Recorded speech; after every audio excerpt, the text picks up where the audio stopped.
إن الحمد لله نحمده ونستعينه ونستغفره ونعوذ بالله من شرور أنفسنا وسيئات أعمالنا من يهده الله فلا مضل له ومن يضلل فلا هادي له وأشهد أن لا إله إلا الله وحده لا شريك له وأشهد أن محمدا عبده ورسوله أما بعد. Hurmatly musulmon yurttuğanдар, мына акыркы күндөрү азыр биздин кол астында болгон мамлекеттерде ушул террористтик болгон актылар боюнча ушундай бир элдерге болгон жана кол салуулар тууралуу күнөөсүз адамдардын кан төгүү боюнча окуялар көп болуп турабыз.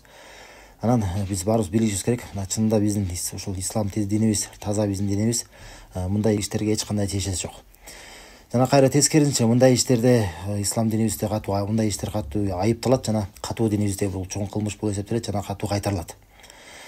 Биздин динибиз баардык инсаниятка, баардык адамдарга кайра бактылыкты алып келиш үчүн, кайра тынчтыкты алып келиш үчүн жана коомдо адилеттүүлүктү орнотуш үчүн жана ар кандай зулумдуулукту чектен ашуудан тыюу үчүн келген. Айтат Аллах Таала: "Кул таала ватлу ма харрама раббукум алейкум" дейт. Айткын, мен силерге силердин Роббуңар эмнени арам кылган нерсени силерге окуп берейин. Келгиле дейт. Келгиле, мен силерге силердин Роббуңар эмнени силерге арам кылганды окуп берейин. Деп туруп Аллах Таала айтат: "Алла тушрику бихи шей'ан ва бил валидайни ихсана" дейт.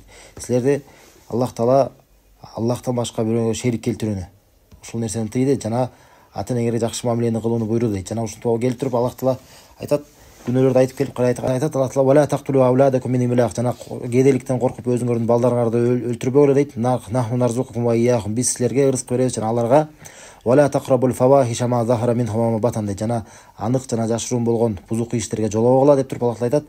"Вала тaqtulun nafsa allati harrama Allahu illa bil haqq" жана Аллах Таала арам кылган нафсини бир гана акыгар болгончо өлтүрбөңөр дейт. Өлтүрбөңөр дейт. Айтат: "Заликум асакум бихи лa'allakum taqilun" мына ушул нерсени силерге биз осуят кылабыз, мүмкүн силер акылдуу жүрүңүздөр дейт. Жана ушундан ушунун негизинде биз билебиз, биздин динибизде бирөөнүн канын төгүү, анан акысыз анын канын төгүп бирөөнүн жанын алуу деген бул деген өтө чоң кылмыштардан болуп эсептелет, өтө чоң күнөөлөрдөн болуп эсептелет. Пайгамбар саллаллаху алейхи вассалам хадисте айткан: "Ичтани бу саба мубикат" деген, 7 өлүмгө алып бара турган күнөөлөрдөн сакпалгыла деген.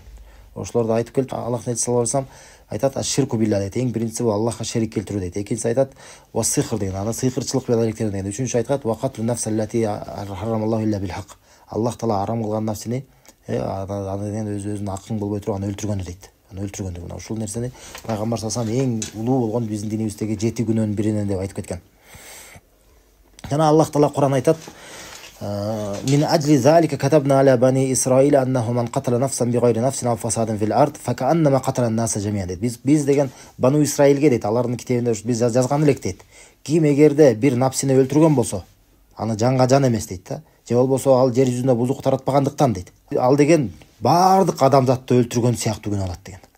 Бир адамды бир жанын алган, бир адамды өлтүргөн адам бул деген баардык адамдарды өлтүргөндөй сымал күнөөнү алат. Айтат: "Ва ман ахяха факa'annama ahya an-nasa jami'an" Ким эгерде бир нафсын сактап калган болсо, ал деген баардык адамзатты сактап калгандай болот дейт. "Ва лaqad ja'atuhum rusuluhum bil bayyinati thumma inna kathiran minhum ba'da zalika fil ardi la musrifun" дейт. Жана аларга биздин элчилерибиз анык далилдер менен келген, бирок алардын көбү андан кийин жер жүзүндө алар чектен ашкандар болушкан дейт. Жана ошондой эле Аллах Таала бул кандай башка бирөөгө чектен ашып анын деген жанын алуу кандай оор күнөө экендигин да баяндап, жана бул дүйнөдө жана акыретте анын кандай оор жазага татыктуу болот экендигин баяндап, Аллах Таала мынтип айтат: "Ва ма яqtul mu'mina muta'ammidan fajazaahu jahannam khalidan fiha wa ghadiba Allahu alayhi wa la'anahu wa adda lahu azaban alima" дейт. Аллах Таала айтат: "Ким эгерде бир момунду атайлап өлтүргөн болсо" дейт. Атайлап аны өлтүрө турган болсо, анын жазасы тозок болот дейт. Анын жазасы тозок болот дейт. Анда төөлүк калат дейт.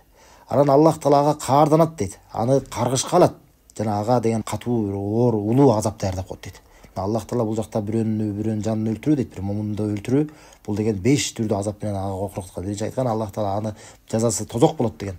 Ал жакта экинчиси ал жакта төөлүккө калат дейт. Аллах Таалага каарданат дейт. Аны каргышка калтырат дейт. Аны каргышка улуу азап даярдап коет деген. Жана Пайгамбар саллаллаху алейхи вассалам хадисте айткан, бул Бухариде келген сахих хадис, айтат: "Лан язалул му'мину фи фусхати мин динихи ма лам ясуб даман хараман" дейт. Мумин өзүнүн дининин кенендигинде, дининин жакшылыгында кала берет дейт. Качан бир арам болгон канды төкмөйүнчө деген. Адам жакшылык абалда кала берет, динин боюнча жакшы райымда кала берет, кенендигинде кала берет дейт. Качан арам болгон жанды төкмөйүнчө деген да. Эми арам болгон бул жан эмне экенин азыр сөз кылабыз да. Эми бул террорлук болгон мындай иштер, башка бирөөнүн канын төгүү деген бул деген чынында Аллах жана анын элчиси менен душмандык болуп эсептелет. Аллахтын жана элчисине согуш ачуу болуп эсептелет. Аллах Таала Куранда айтты: "Иннама жазаул лазина юхарибуна Аллаха ва расулаху ва ясауна фил арди фасада." Чынында дейт, Аллах менен жана анын элчиси менен согушкандар дейт. Аллах жана анын элчиси менен согушкандар дейт. Жана жер жүзүндө бузукулук таратканга умтулгандар дейт.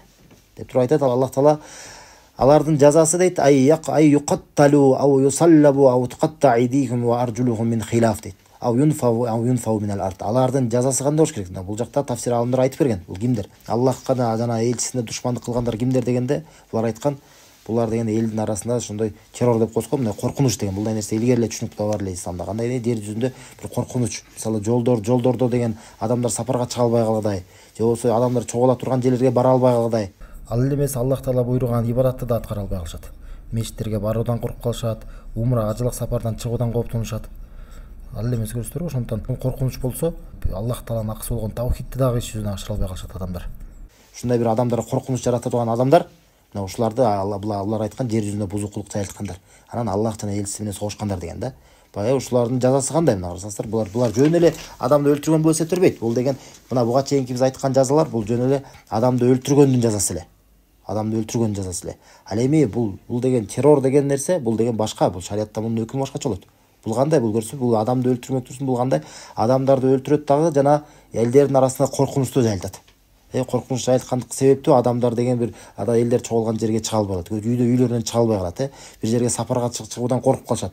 Бул мисалы анткени алар деген ар кандай самолетторду алып алышы мүмкүн, же болбосо жанагындай поездарды болсо же машиналарды тосуп ушундай бир кандай бир кылмыштык террорлук актыларды кылышы мүмкүн да. Ошол себептүү бул эмне? Бул деген адамдарга ушундай коркунуч жайылтат, коркунуч себептүү. Мына ушул нерсени мына ушул алымдар тафсир алымда айтышкан да. Мына ушул нерселер кимдер деп? Аллах жана элчисине каршы күрөшкөндөр дейт, каршы согушкандар. Эми алардын жазасы Аллах Таала айтат, эмне болуш керек дейт? Ай юқатталу дейт. Алар өзүрө өлтүрүлүш керек дейт. Көрсөтөр, эгер падыша тарабынан аларга кайра каршы күрөшүлөт, алар каршы күрөшүп кайра алар өздөрү өлтүрүш керек. Ау юсаллабу, же алар дарга асылыш керек деген.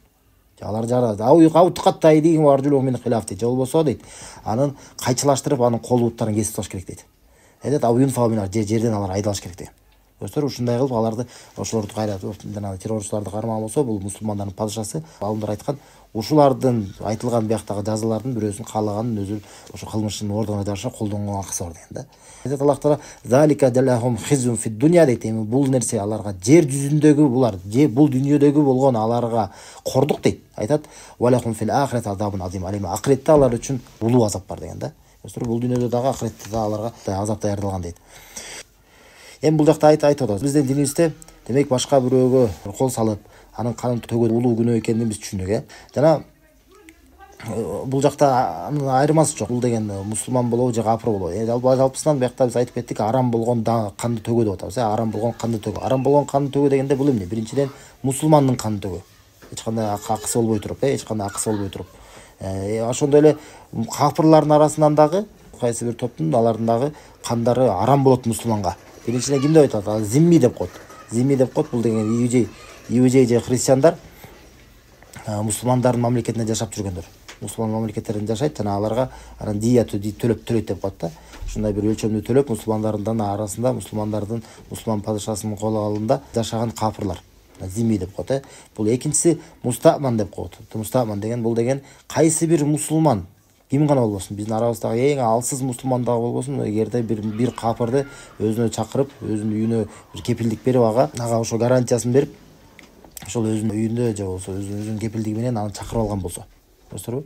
Мына бул дагы эмне болот экен? Мындай капырга мусулман эмеске дагы кол салган арам болот. Анын каны арам болот. Үчүнчү муахид деп коет. Муахид бул деген кайсы бир капырлар менен биздин келишимибиз болгон болсо. Мисалы кайсы бир мамлекет бар жаныбызда, ошолор менен биздин ортобузда бири-бирибизге кол салбайбыз деген келишим бар. Ошол келишимди бузуп аларга кол салуу бул дагы арам болуп эсептелет да. Эми тууралуу азыр сөз кылабыз да. Көрсөтөр, мына ошондон момундардын каны тууралуу түшүнүктүү. Эми капырлардын арабында азыр ушул жөнүндө сөз кылып кетсек, Эми капырлардын эми көрсөтөрбү, бул жакта ушундай сыяктуу болгон, мисалы пайгамбар саллаллаху алейхи хадис айтат. Бул Абдуллах ибн Умардан радиаллаху анхудан келген хадисте, бул Имам аль-Бухари келет. Пайгамбар саллаллаху алейхи айткан: "Ман катала муахадан лам яраха райхатал жанна" дейт. Ким эгерде ошо муахатты өлтүргөн болсо дейт. Муахат деген бул эмне дейт? Капырлардын арасынан мусулмандар менен болгон келишими болгон капыр. Мусулман эмес, бирок мусулмандар менен алардын ортосунда эмне болгон, бири-бирине кол салбайт деген келишими бар. Мусулман. Ошол эмне? Ким ошондойду өлтүргөн болсо дейт, мына пайгамбар саллаллаху алейхи айтат, ал бейиштин жытын жыттабайт дейт.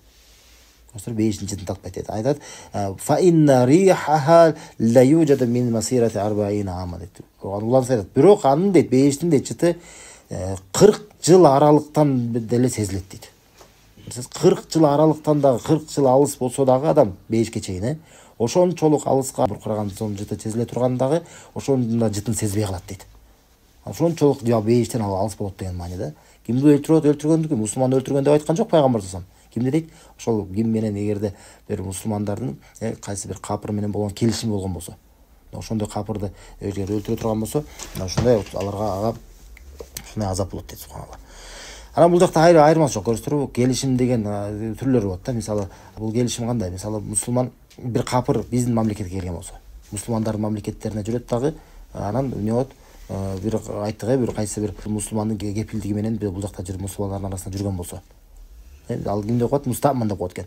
Бул эми жөнөкөй айттык, эң алсыз мусулман болсо дагы бул ага кол салган арам болуп калат дедик. Көбүнчө биздин мамлекеттерге, мусулмандар мамлекетине келип жүргөндөр кимдин кепилдиги менен келип жүрүшөт? Падышанын.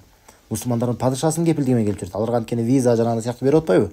Бул болду, сен келесиң бул жакта деген, сага эгерде кимдир бирөө зулумдук кыла турган болсо, мен сага жооп берем деген кылып, ал келишим менен аны бул жакка уруксат берип киргизип атат, туурабы? Мына болду, ошо мустаман болуп калды. Жөнөкөй эң алсыз мусулмандын эмес, мусулмандардын башчысы падышасынын келишиге кол алында болуп эсептелет да, аманчылыгында, кепилдигинде. Эгерде кайсы бир мусулман капырлардын мамлекетине бара турган болсо, анда эмне болуп калат? Ал ошол жактагылар менен ал эмне болуп калат? Муахада, ал акт болуп калат, ортосунда болгон келишим болот. Ал жакка кайсы бир мусулман бир капыр мамлекетке барганда, ошол жерге кирип атканда эмне болот? Жанагындай виза нерселерди алып атпайбы? Ошолордун баарысында келишимдер түзгөн болот. Ал жактын деген закондорун ал жактан сактайм деп, туура эмес иштерди кылбайм деп, ошондой келишим менен келет, туурабы? Ошолорду дагы бузуу дагы бул арам болуп эсептелет. Бизде эмне дейт? Пайгамбар саллаллаху алейхи вассалам айткан, ал-муслимуна аля шурутихим, мусулмандар өздөрүнүн шарттарын, өздөрүнүн келишимдерин сактайт деген да. Өздөрүн сактайт деген. Анан бул жакта кирип барып туруп ошол жерге келишимдерди бузуу, албетте бул деген мунафыктардын иштеринен болуп эсептелет. Анткени пайгамбар саллаллаху алейхи вассалам айткан, мына мунафык тууралуу анын белгилери эмне деген? Эгерде келишимдер түзүлө турган болсо, аларды бузат деген. Көрсөңөр, ушундай келишимдерди бузуп, кайра ошол кайсы бир мамлекетке, эгерде капыр мамлекетке барып туруп ошол жерде кайра келишимди бузуп, аларга кол салып, капырларга зулумдук кыла турган болсо, эмне болот экен? Келишимди бузган болот. Бул мунафыктыкка түшкөн болот да. Аллах таала Кур'анда айтат: "Иннал мунафикина фи даркил асфали минан нари ва лан таджида лахум насира" dedi. Чындыгында мунафыктар дейт, эки жүздүүлөр. Булар тозоктун эң түйүндө болот деген. Көрсөңөр, эң түйүнкү катмарында болот деген. Жана аларга сен эч кандай жардамчы таппайсың деген да. Жана бул мисалы жакынкы кошуна биздин мамлекеттер бар, мисалы мусулман эмес мамлекеттер. Ушундайлар менен биздин кайра өз арабызда болгон тынчтык болуп тургандыгы биздин ислам динибиз үгүттөйт. Кайра алар менен тынч болгон абалда болууга, кайра алар менен согуш абалда эмес. Көрсөңөр, пайгамбар саллаллаху алейхи вассалам айткан, "Ла татаманнау тилка аду" дегенде, силер деген душман менен жолугушууну каалабай кала деген. Көрсөңөр, душман менен жолугушууну каалабай кала деген. Башка аятта Аллах таала мынтип айткан, "Фаин жанаху лис-силми фажнах лаха" дегенде. Эгерде алар дейт капырлар ошол тынчтык келишимине алар умтулуп аткан болсо, сен дагы умтул деген. Сен дагы ошол нерсеге умтул деген. Ва таваккал ала Аллах деген. Аллага таваккил кыл деген, көрсөңөр. Кайра эгерде алар келгиле келишим төзөлү, келе тынчтык болсун, бирибизге кол салбай дей турган болсо, кайра мусулмандар жок, силер менен биз согушабыз, биздин душмандык деп туруп алган болбойт. Кайра Аллах таала эмне деп атат? Эгерде алар тынчтык келишимге кайра умтулган болсо, эмне деп атат? Силер дагы умтулгула деп атат. Силер дагы ошого умтулгула дейт да. Анан эмне деп? Анан эмне себептен? Анткени мунун артында көптөгөн пайдалар бар. Кайра ислам деген тынчтык болгон абалда жакшыраак адамдардын арасында жайылат. Жакшыраак адамдардын арасында. Эми бул биринчиден ушундай келишимге кайра биз умтулушубуз керек экендигине, алар менен кайра биз бирибизге кайра адилеттүүлүктү орногонго аракет кылышыбыз керек экенде, бул нерседе бизге үлгү болгон ким? Пайгамбар саллаллаху алейхи вассалам өзү үлгү болгон да. Эң биринчи эле мүмкүнчүлүк болгондо, качан Курайшылар менен, Меккедеги капырлар менен келишим түзгөнгө, ошол учурда эле келишим түзүп койгон. Келишим түзгөн, Худайбия деген жерде, Асулхул Худайбия деген келишим болгон. Бул ислам тарыхында пайгамбар саллаллаху алейхи вассалам келишим түзгөн. Ошол келишим, арзандар, бул пайгамбар саллаллаху алейхи вассалам ошол келишим мусулмандарга кандайдыр шарттарында каршы болсо дагы, ошондой болсо дагы, кой тынчтык болсун, согуш болбосун, токтосун деп кайра келишимге умтулган. Көрсөңөр, ошон үчүн мусулмандар кандайдыр бир келишимдерин кайсы бир шарттарында бизге зыян болуп калчу болсо дагы, бирок тынчтык болгон абал бизге көп жагынан бизге пайдасы менен кайтат. Көрсөңөр, пайгамбар саллаллаху алейхи вассалам ошондо мусулмандарга зыян жактуу жактары бар эле да. Ошондой болсо дагы тынчтык болсун деп кайра тынчтыкка умтулган эле. Умтулуп ошо келишимди түзүп койгон. Болду, бири-бирине кол салбай калган. Ошол келишим түзүлгөндөн кийин Мына чынында эмне болгон? Келишимден кийин тынч болгон абалда көптөгөн адамдар исламга келишкен да. Анткени бул жана душмандык кеткен. Душмандыктын негизинде эле адамдар исламды кабыл албай, исламды изилдебей эле, бул эмне экенин билбей эле өзүнчө чоочунган коркуп тура беришет эле да. Андан кийин эгер тынчтык орногондо эмне болот? Ислам динine кызыга башташкан. Ислам динine кызыган көптөгөн адамдар кайра исламга келишкен да. Ошондон көрсөк тынч болгон абал, кайра кол салуулар болбой, кайра жана тынчтык келишимдер болуп тургандыгы бул кайра биздин динибиз ушул нерсеге үгүттөйт. Кайра биз мусулмандарга кайра ислам дини жайылышына бул кайра бизге пайдалуу. Көрсөңөр бизге бул пайда. Ал эми жанагы кылган акмактардын жанагындай акылсыздардын кылгандары бул нерсе кайра исламдын максаттарына каршы иш кылышат. Кайра булардын зыяны карасаңыз кайра исламдын атынан кылганы менен кайра исламга эң биринчи ирет кайра булар зыян алып келишет да.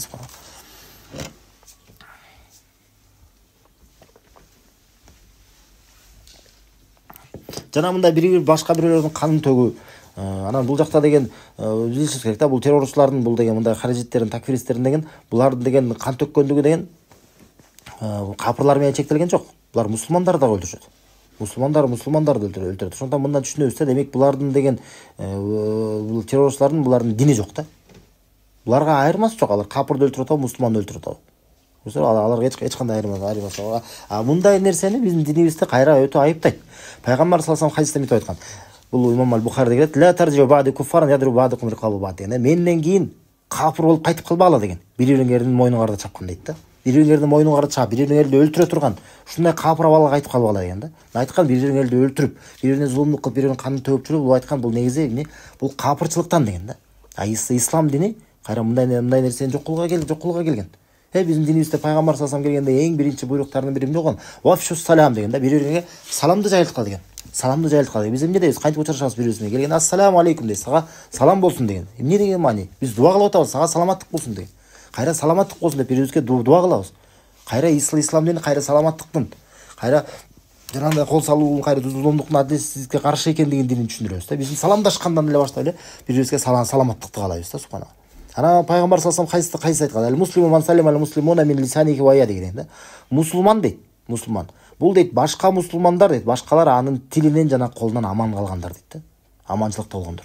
Көрсөтөр мусулман, чыныгы мусулман ким экенин айтып атат. Андан башкалар коркуп аны деген бир террорчу экен деп бир адамдар кооптонуп жүргөн адам эмес. Кайра эмне айтат? Мусулман дейт, башкалар дейт, анын тилинен жана анын колунан аманчылыкта болгондор дейт да. Аманчылыкта болгондор. Анда да мухажир ман хажара ман нахаллаху анху дейт. Ал эми мухажир дейт, хижра кылган адам бул чынында ким дейт? Аллах таала тыйган нерсени таштаган адам деген да. Жана бул хадис болсо Бухари Муслимде келет. Карасаңыздар, демек жанагындай келишимдер түзүлгөндөн кийин кайра ошо келишимдерди бузуп, кайра ошо мунафистик кылып, эки жүздүүлүк кылып, кайра башка бирөөлөргө адилетсиздик кылып, Аллах таала тыйган канды төгүп, чектен ашуу, бул нерсе мунун баары тең зулумдук болуп эсептелет. Зулумдук. Ал эми зулумдуктун бул кандай биз динибизде өтө кооптуу экендигин өзүңүздөр жакшы билесиздер. Мисалы Аллах таала Кур'анда айтат: "Инналлаху ла юхиббуз-залимин". Чынында Аллах таала залымдарды сүйбөйт дейт. Башка аятта Аллах таала айтат: "Иннаху ла юфлихуз-залимин". Чынында залымдар ийгиликке жетпейт дейт. Ал башка аятта Аллах таала айтат: "Az-заlimina a'adda lahum azabun aliman". Дейт. Залымдарга дейт Аллах таала аларга катуу азап даярдап койгон дейт. Башка хадисте пайгамбар саллаллаху алейхи ва саллям Аллах таала айтты дейт: "Инни харрамту зульма ала нафси ва жa'altuhu байнакум мухаррама фала тазалиму". Дейт. Аллах таала айтаптыр: "Чынында мен зулумдукту өзүмө арам кылдым" дейт. Чынында мен зулумдукту өзүмө арам кылдым дейт. Жана аны силердин өзүңөрдүн араңарда дагы арам кылып койдум дейт. Ошондон бири-бириңерге зулумдук кылбагыла деген. Пайгамбар саллаллаху алейхи ва саллям айтат: "Аз-зульму зулуматун йомал кыямат" дейт. Чынында зулумдук дейт. Зулумдук чектен ашуу бул эмне дейт? Кыямат күнү көптөгөн бул караңгылыктар болуп кайтып келет деген. Көптөгөн түрдүү азаптар болуп кайтып келет деген маанида да. Ошондо пайгамбар саллаллаху алейхи ва саллям хадисте айткан: "Ваттақи даъватал мазлум" деген. Сен бирөөгө зулум кылып койгондун анын дуасынан сак бол деген. Анткени фаина лейса байнаху байналлахи хижаб. Анткени чынында анын дуасы менен Аллах тааланын ортосунда эч кандай тосмо жок деген да. Эч кандай тосмо, түзмө-түз анын дуасы кабыл болот. Ошондон биякта адамдар айткан: "Андай сен кимге зулумдук кылган адам, ал капыр болсо дагы" деген да.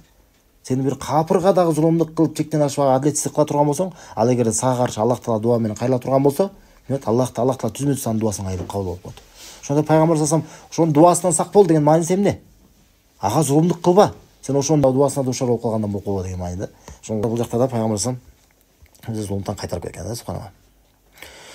Аллах таала Кур'анда айтат, мындай кайра бизди ошол чектен ашуудан, адилетсиздиктен кайтарып: "Я айюхаллазина аману куну каввамина лиллахи шухада бил қист". Иман келтиргендер дейт. Чынында Аллах таала үчүн адилеттүү болгула дейт. адилеттүү болот дейт. Жана адилеттүүлүктү орнотуучулар, адилеттүүлүк үчүн күбөлүк кылып келтирүүчүлөр болот дейт. Аллах айтат улантысына вала яжриманнакум шанаани каумин алла та'дилу дейт. Жана кайсы бир коом болгон силердин жек көрүүңөр силерди адилетсиздикке силерди түртүп койбосун деген. Аллах айтат эдиру хуа акрабу литтаква дейт. Адилеттүү болгула дейт. Адилеттүү бол. Бул деген таквалыкка жакын дейт. Ваттакулла жана Алладан коркула. Инналлаха хабирун бима таамалун. Чында Аллах Таала силер эмне кылып жаткандан кабардар дейт. Жана биздин мусулмандардын милдетибиз эмне бул кайра аманчылыкты, кайра тынчтыкты жайылтуу. Жана биздин коомубузда болгон аманчылыкты, тынчтыкты сактап калуу.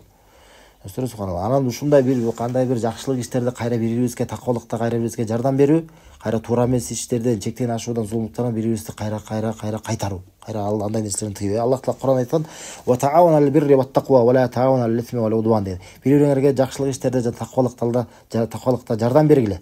Жана бири-бириңерге күнөө иштерде жана чектен ашуудан силер бири-бириңерге жардам бербегиле деген. Аллах Таала айтат: "Ваттакулла инналлаха шадидул иқаб" жана Алладан коркула, чынында Аллах Тааланын азабы катуу деген. Жана ушундай нерселерди, көрүнүштөрдү биз баарыбыз айыпташыбыз керек.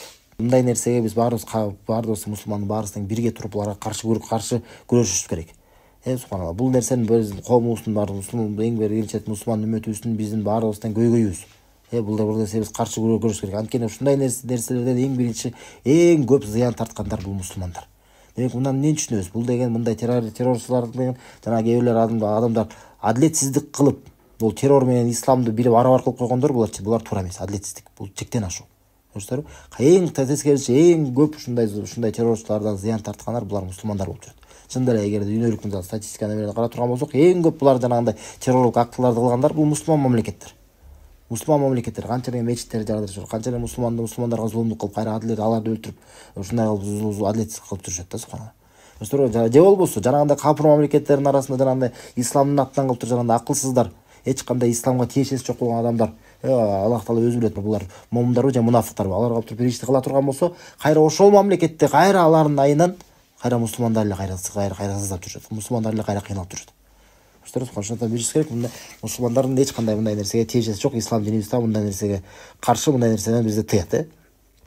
Жана биз айттык, мындай нерсеге биз барыбыз каршы турушубуз керек. Муну кайтарышыбыз керек. Биз мындай жаш өз балдарыбыздан, жаштарды мындай нерсе туура эмес экенин түшүндүрүп, баяндап, жакшы бекем туура илимди жеткизип, туура ишенимге негизделген, туура далилдерге негизделген, ар кандай жанагындай адашкан топторго кошулуп кетүүсүнөн аларды кайтарып, туура бекем жакшы илимди бере турган болсок, алар адашылып кетпейт. Көрсөтөрүз, субханалла.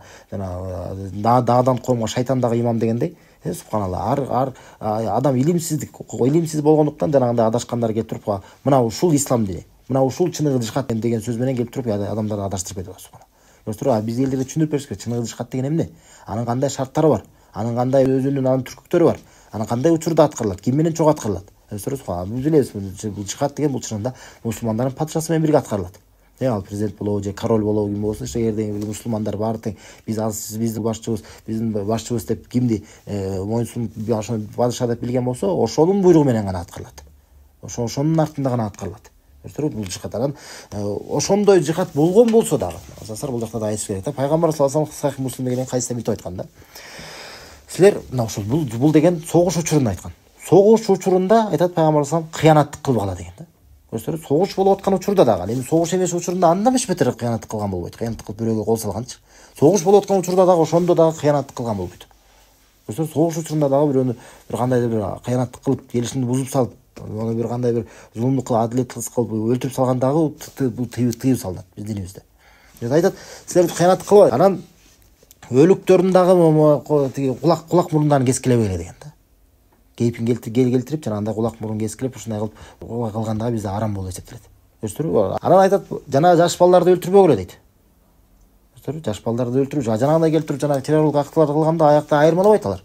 Жаш балдарды өлтүрүп атабы, алар карыларды өлтүрүп атабы, аялдарды өлтүрүп атабы. Жана айтат, ошондой эле жана манактарды өлтүрбөгүлө деген да. Көрсөтөрбү? Муслимде келген сахих хадисте айтат Пайгамбар саллаллаху алейхи вассалам. Манактарды эмне? Ошол бир чиркөөдөгү болгон бир священник болобу, ким болбосун, кайсы бир диндин ошонун бир кызматкери. Сен менен согушпай турган болсо, сага каршы күрөшпөй, сага каршы согушкан эмес болсо, аны өлтүргөн да ошол согуш учурунда элестетсеңиздер. Шариятта болгон, ошол расмий болгон, падыша менен болгон согушта дагы ошондой монахтарды, священниктери жанагындай чиркөөдөгү адамдарды алар өлтүргөн болбойт. Буларды көрсөңүздөр качан мына азыркы учурда бөлүкүбүзгө бир күбө болгон окуяда эмне болду? Атайын барып туруп ушундай чүркөөгө косо ушул жакта болгон монахтарды өлтүрүп атат да. Карасаңыздар, булар кайда? Булар анан исламдын атынан чыгып атканда. Кайда? Ислам дини кайда? Көрсөңүздөр, ошондон эч кандай булардын иштери ислам динине тиешеси жок экенин түшүнөбүз да. Дема билесиз, демек мекен мындай терроризмден эч кандай дини жок. Эч кандай дини жок. Ислам дини мындай болгон жапайы иштерден толук менен баш тартат. Эч кандай ислам дининин мындай адамгерчиликке болгон каршы болгон иштерге эч кандай ислам динибиздин эч кандай тиешеси жок. Пайгамбар саллаллаху алейхи вассалам хадисте айтат: "Ман хамала алейна силах фалейса минна" дейт. Ким бизге каршы куралын көтөргөн болсо, ал бизге эч кандай тиешеси жок деген. Ал бизден эмес деген. Бул хадис имам Аль-Бухари келтирет. Бул жактагы келгендер алар айырмалабайт. Капырды өлтүрүп атабы, мусулманды өлтүрүп атабы. Көрсөңүздөр, буларды пайгамбарыбыз айтат, алар бизден эмес деп атат. Бизден эмес деп атат да, субханалла.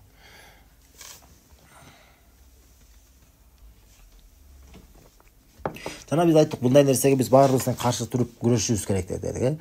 Ошо каршы күрөшүп, жана эң башкысы үйрөтүүдөн, окуп үйрөтүүдөн баштап, тарбиядан баштап, жана кийин ошо мечиттерде болобу, кайсы жактарда болобу, ушундай иштердин туура эмес экенин түшүндүрүп, жанагындай адашкан топтордун алардын шек күмөндөрүн, жайылтып аткан кандай бир өздөрүнүн идеяларын кайра биз кайтарып, кайра чыныгы ислам эмнеге чакырат экендигин, кайра туура дин эмнеге негизделет экендигин биз түшүндүрүп беришибиз керек да. Түшүндүрүп, колубуздан келишинче баарыбыз аракет кылышыбыз керек. Ошондой эле мындай иштерде жанагындай каршы күрөшө турган кызматтарга дагы, мисалы органдарга да биз колубуздан келсе жардам беришибиз керек. Мындай иштерде биз четте калбашыбыз керек. Биздеги менин тиешем жок дегендей болуп. Пайгамбар саллаллаху алейхи вассалам хадисте айткан: "Ла'аналлахи ман ава мухтасан" деген да. Ким бир кылмышкерди жашырган болсо, ал Аллахтын налатына калды деген да. Ал Аллахтын налаты болду деген да. Көрсөңүздөр, бир кылмышкерди эгерде ким кайсы мусулман биле турган болсо, бирөө бир кылмыш кылган, бир террорлук акт кылган эгерде биле турган болсо, андайды кайра жашырып, андайга кепилдик бербеш керек. Кайра аны коргобош керек. Көрсөңүздөр, субханалла. Ошо мындай нерсени кайра айыпташ керек. Мындан кайтарыш керек. Аллах Таала Кур'анда айткан: "Лу'иналлазина кафару мин бани Исраила аля лисан Давуда ва Иса ибн Марьям" дейт. Капырлар дейт, Бану Исраил коомунан дейт. Аларга Аллахтын каргышы калды дейт. Аллахтын каргышына калышкан дейт. Давуд менен Марьямдын уулу Исанын тили менен дейт. Ушул эки пайгамбар ушул Бану Исраилдеги капырларды аларга каргыш айткан, налат айткан. Айтат Аллах Таала: "Залика бима асау ва кану ятадун", анткени алар чектен ашып дейт. Жана күнөө кылышкан эле дейт. Аллах Таала эмне болгон күнөө кылышкан, эмне кылып чектен ашкан? Айтат Аллах Таала: "Кану ла ятанахауна ан мункарин фаалу" дейт. Өздөрү кыла турган кылмыштан, туура эмес иштерден бири-бирин тыйышпайт эле деген да. Бири-бирин кайтарбайт эле деген. Өтөрү ушу бири-бирин кайтарбагандыктан, бири-биринде өзүлөрүндө болгон бир туура эмес иштерде бири-бирин тыйбагандыктан, Бану Исраил коомуна деген аларга Аллахтын каргышы келген. Ошон үчүн алар каргышка калышкан да, субханалла. Ошон үчүн биз дагы ошондон сак болушубуз керек. Бизде эгерде арабызда бирөө кимдир бирөө эгерде туура эмес ишти кылып, бир бузук ишти кылам деп жүргөн болсо, биз аны кайтарышыбыз керек. Биз аны тыйышыбыз керек. Карышка калып калбаш үчүн. Ошон пайгамбар саллаллаху алейхи вассалам хадисте айткан: "Сен өзүң залым бир тууганыңа дагы, зулумдук чеккен бир тууганыңа да жардам бер" деген да. Анан сахабалар келип сураган: "О, зулумдук чеккен тууганга жардам берип түшүнөбүз" дейт муну. Ал эми залымга кантип жардам беребиз деген да. Залымга кантип жардам беребиз дегенде, пайгамбар саллаллаху алейхи вассалам айткан: "Анын эки колун кармап" деген. Аны токтотуп деген. Аны токтоткондубуз кайра биз ага жардам бергенибиз болот. Кайра бир акылсыздыктын негизинде, илимсиздиктин негизинде бир кайра бир туура эмес ишти кылса болбош үчүн. Жана биз түшүндүрүшүбүз керек жана эмне бул биздин динибиз эч кандай мындай нерселерге эч кандай тиешеси жок.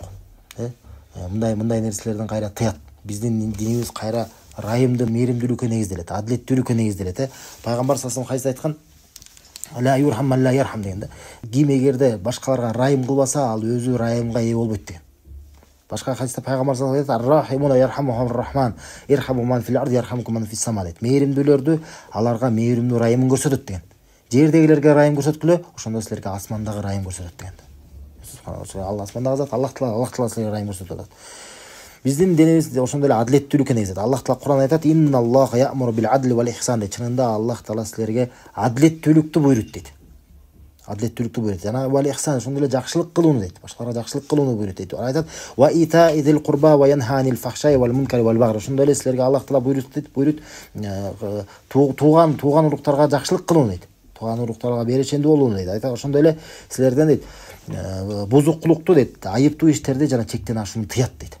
Ушунун баарысын бизге тыйылган болсо, айтат Аллах Таала: "Яидукум лааллакум тазаккарун". Ошондой нерселер силерге Аллах Таала эскертет, силерге васият кылат, дейт. Мүмкүн силер эскересиңер дейт, мүмкүн нерсе эскересиңер. Аллах та айтат: "Вауфу би ахдиллахи иза ахадтум". Жана Аллахтын келишимин качан силер түзгөндөн кийин бекемдегенде аны ошого бекем болгула дейт. Ошол келишимдерге бекем болгула дейт Аллах айтат. "Вала танқудул аймани бада тавкидиха". Жана келишимдерди бузбагыла дейт Аллах Таала. Келишимдерди бузбагыла качан аларды бекемдегенден кийин дейт да. "Жалтумуллаху алейкум кафила". Жана Аллах Тааланы силер Аллахты ортоңо кепил кылгансыздар дейт. Аллах Тааланы биз кепил кылганбыз мындай келишимдерге айтат. "Инналлаха я'ламу ма тафалун". Чында Аллах Таала силер кылган нерселерден кылган нерселерди билип турат дейт. Эми ушунун баардыгын негизинде эмне түшүнөбүз демек? Экен алхамдулилlah биздин динибиз мындай нерселерди мындай нерселерден кайтарат, мындай нерселерден тыят. Жана баарыбыз тең мусулман турсун экен. Баарыбыз тең милдетибиз. Колубуздан келишинче баарыбыз тең бул иштерге каршы турушубуз керек. Жана мындан кайтарып буларга каршы күрөшүбүз керек. Жана аягында Аллах Тааланы сурайбыз, баарыбыз ушул мамлекеттерибизде, жана мусулмандардын мамлекеттерин баардык болгон жамандыктардан сактаган болсун. Жана Аллах Таала бизге аманчылыкты, тынчтыкты, Аллах Таала өзү бизге ошо нематтарын бизге берген болсун. Жана ушул окуган нерселерден Аллах Таала бизге пайдасын берген болсун. Субханак Аллаху ва бихамдика ашхаду ан ла илаха илля анта астагфирука ва атубу илейк.